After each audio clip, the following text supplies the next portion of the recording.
can't breathe. Please, in the name of Dick. I can't breathe shit. The way George Floyd passed away, the way he was killed, is an indictment on humanity. I can't breathe. I can't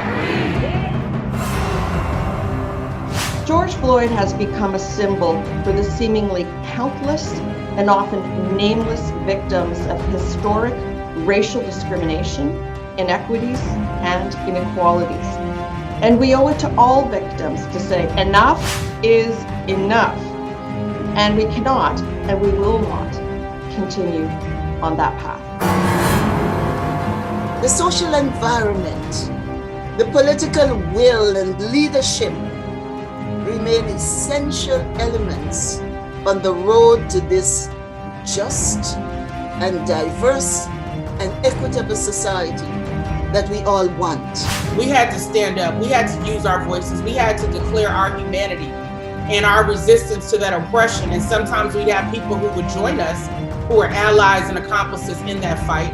But we have to take ownership. We need to process our own feelings and become aware of how our culture, our race, our privileges, and our experiences have changed and have shaped the perspective we hold. It must start with ourselves. Know your self-worth, and even though people and the system is going to question your actions and self-worth, using the colonizers' normalized standards for measuring your self-worth, don't allow that to break you. Matter of fact, disrupt that. We should actually change what we're using to measure your self-worth. That's where the systemic problem lies in. What are the strategic, spiritual, systematic, and social solutions to eliminate systemic racism and other social justice issues in Canada and around the world?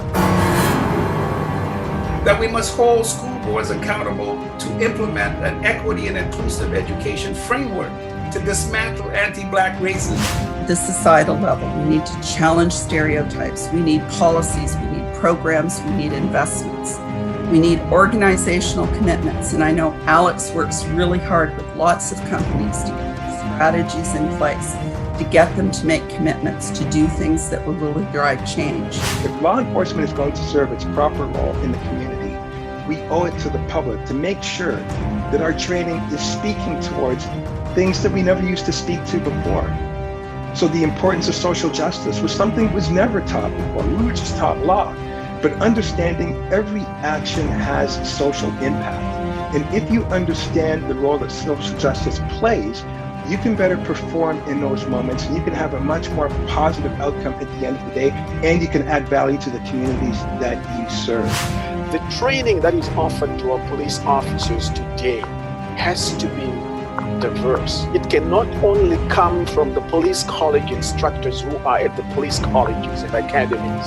It has to come from people within the community who will bring new perspectives that will share and shed more light on approaches that are relevant. We are trying to change institutions that, in our opinion, are backwards. It's our commitment that the city of Brampton will be an ally in the march towards progress.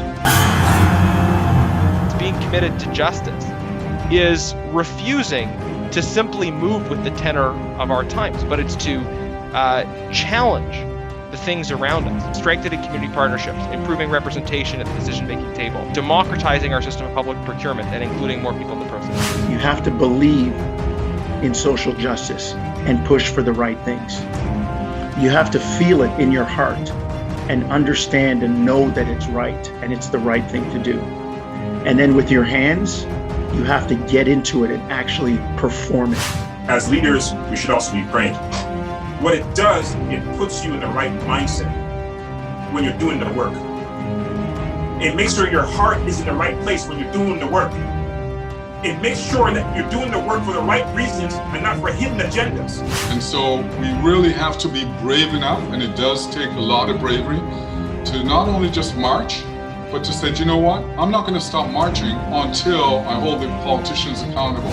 We only have one objective in mind today, my friends. One objective and one objective only. And that is to ignite in you the spirit of social justice.